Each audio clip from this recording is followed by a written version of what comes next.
بسم اللہ الرحمن الرحیم۔ یہ سلسلہ ہے فارسی، آسان فارسی کا۔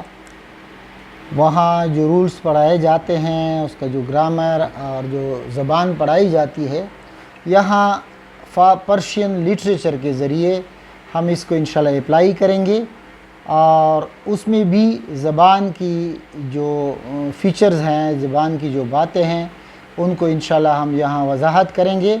اس کا دو گنا، ڈبل وہ ڈول استعمال وہ ہوگا کہ ہم ساتھ ساتھ زبان بھی انشاءاللہ سیکھیں گے، اور ہمارا پرشین لٹریچر کا جو ریچ ہیریٹیج ہے، جو ورثہ ہے فارسی ادب کا، جو بہت کم مثالیں دوسرے دنیا کی دوسری زبانوں میں رکھتی ہے، تو اس کا بھی ہم انشاءاللہ اس سے آشنا ہوتے جائیں گے، اس سے متعارف ہوتے جائیں گے۔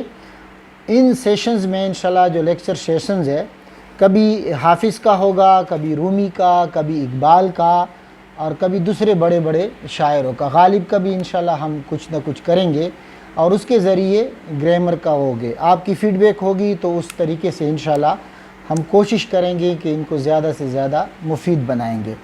آج کے سیشن کے لیے، آج کے لیکچر کے لیے، اقبال کی جو فارسی کتاب ہے زبور عجم، پرشین سامز، اس کی جو پہلی دعا ہے، اس کا ہم نے انتخاب کیا ہے، اور اس کے انشاءاللہ اس کی جو زبان کی خصوصیات ہے یا الفاظ ہیں، ان کی بھی ساتھ وضاحت کریں گے۔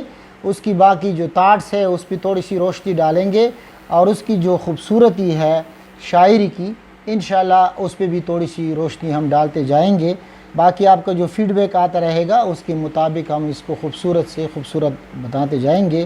ایک پورا سلسلہ ہے، اللہ تعالی ہمیں توفیق دے کہ ہم اس پوری ہمارا جو ریچ اور ہمارا جو ایک بہت ہی قیمتی فارسی شاعری کا اور فارسی لٹریچر کا جو ایک قیمتی ذخیرہ ہے، ہم کوشش کریں گے کہ اپنے سامعین کو ان سے روشناس کرائیں، اور اس طرح یہ جو فارسی شاعری کا برِ صغیر میں جو ایک اس کا ریوائول کرے۔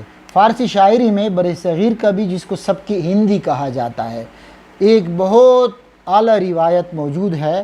اس میں عرفی ہے، اس میں نظیری ہے، اس میں غالب ہے، اس میں دوسرے ہیں، ان سے بھی ہم انتخاب کریں گے۔ اور اس کے آخر میں اقبال ہے، جو ہمارے قومی شاعر بھی ہیں، اور فارسی شاعری، بلکہ اقبال کی اکثر زیادہ شاعری فارسی میں ہے۔ اردو کلام بھی اس کا فارسی امیز ہے۔